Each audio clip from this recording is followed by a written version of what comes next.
All right, so here we go. What were the events that took place when Jesus was on the cross? That is a big question, my friend Brian. There's a lot of things that went on when Jesus was on the cross.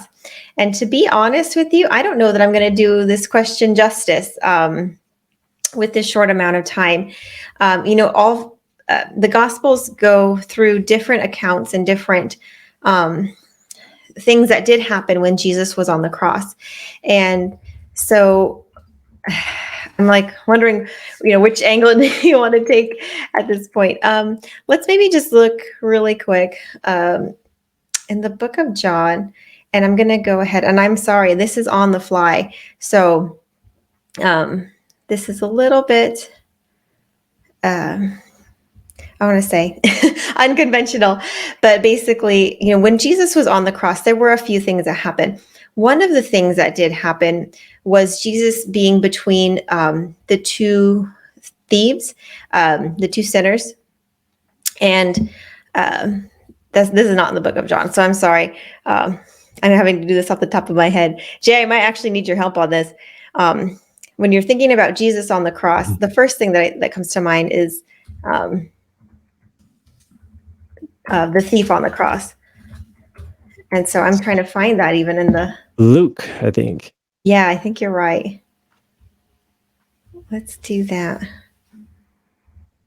And I'm sorry, guys. I'm a little out of sorts today. It's been interesting, to say the least.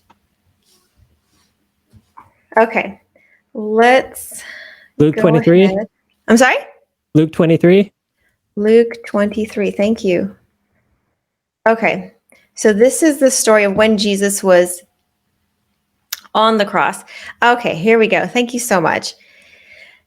And it says, let's see. In verse 32, thank you so much. Sorry about that. Luke 23 and verse 32. And it says that there were also two others, criminals, led with him to be put to death. And when they had come to the place called Calvary, they were crucified. There they crucified him, being Jesus, and the criminals, one on the right hand and the other on the left. Then Jesus said, "Father, forgive them, for they do not know what they do." So we see here Jesus, after he was crucified among sinners, he asked for forgiveness for the people who were crucifying him. And it struck a chord with these criminals who were next to Jesus. And it says they divided his garments and cast lots.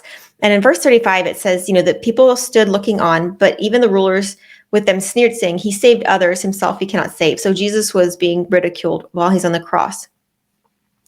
And here it just shows that these criminals were there, but it doesn't give the full account of as far as what happened with those criminals. And that goes, I believe, isn't that in Matthew? I'm sorry, I wasn't super prepared for this question. Let me see which account that's in. Again, I apologize.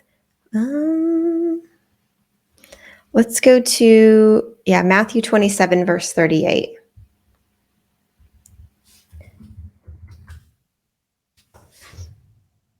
And here it reads, it says, "And then the two robbers were crucified with him, one on the right, one on the left." And so again, these people are criticizing Jesus. And okay, again, this is where it just says that Jesus was crucified with him, but I think it's in the book of Mark, chapter 15, verse 27. Again, I apologize. We're kind of all over the place right now. Mark 15. And let's go ahead. This highlights why I have wanted to personally make a chart or something, where you have all the gospels lined up. Yes. In chronological order and just see the little nuances. Definitely. And I'm still having a hard time finding this. So I really apologize, because I'm so excited because I love this story. And now I'm realizing I don't know this off the top of my head, and I'm totally rebuked. I need to study more. Which story? So, but we know, and I apologize. Jay, would you mind looking up that story for me? exactly where it's found, where basically the thief on the one side of Jesus, he basically criticizes Jesus. He says, yeah, why don't you, get yourself down from there and save us as well?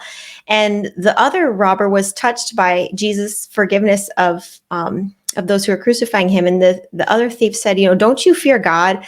This man is innocent, but we're robbers. We deserve what we got, but this man doesn't deserve to be crucified. And he asks Jesus, remember me when you come in your kingdom. And Jesus promises him that day that he would be in paradise. It doesn't mean that day he would be in paradise, because Jesus wasn't even in paradise that day, but which he says later. But indeed, that thief was promised that day. His salvation was that day, and that was the day of his death.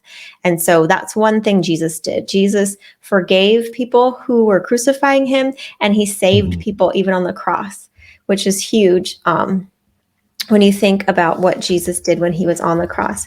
And going back, though, to the book of John, which wait, that story you just said, I think that was in Luke 23, starting around verse 39.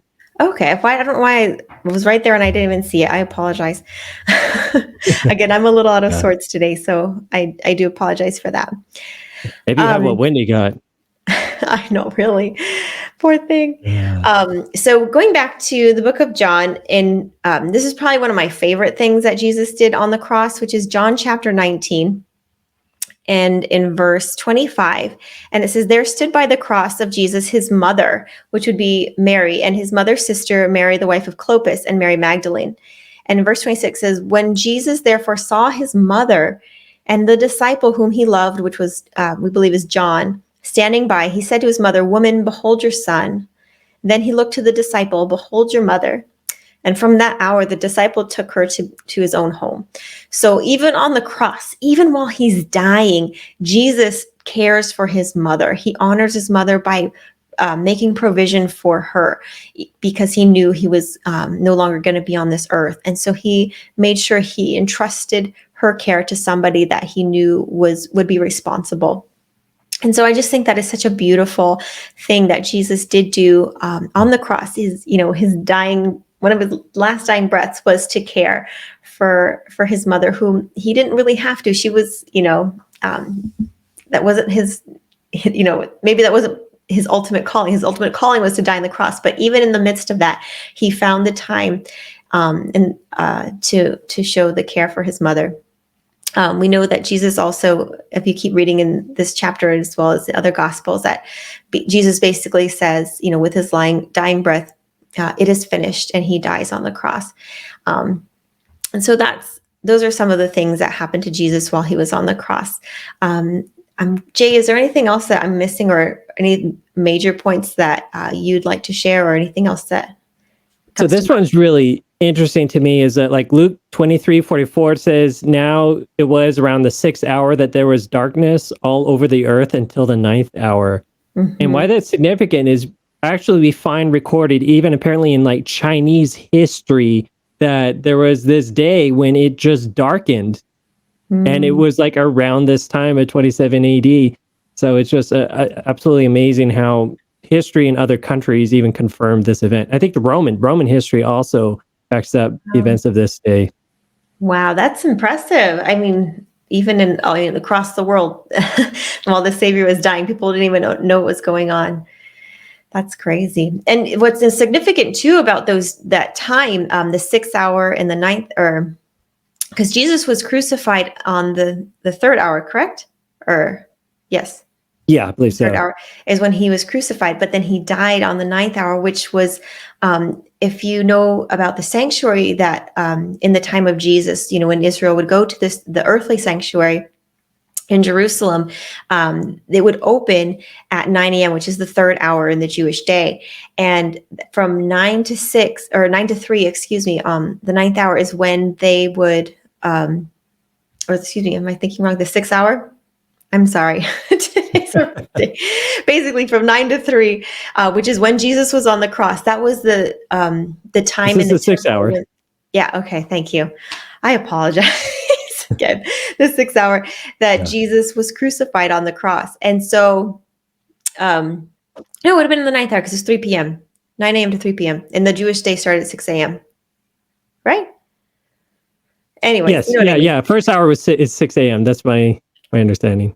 Yeah, but Roughly, right? It exactly. could vary from day to day, but But it just so fascinated me because that pointed to the lamb being slain, which was Jesus, the true Lamb of God. So that is a good point that you bring up too, because Jesus fulfilled while he was on the cross that sanctuary service of the sacrifice of a lamb or an animal sacrifice, because his blood is the true blood that washes us from all sin. So. oh, and one other little interesting one Mhm, is so you mentioned he had the two thieves on both of his sides. mhm. And it's interesting how the disciples saying, "Lord, we want one of us wants to be on your right, and please put me on your left." Or actually, that was John and his brother, and his mother asked, please do that." And Jesus says, "It's not up to me. The Father has already, chosen who will be at my right and my left." And that probably was referring to even the cross. So this is Yeah. Christ's coronation Yeah. as the King. That's so true. And Jesus said, "You don't know what you're asking."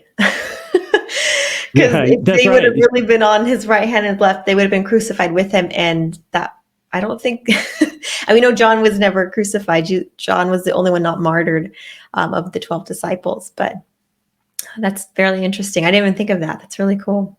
Yeah.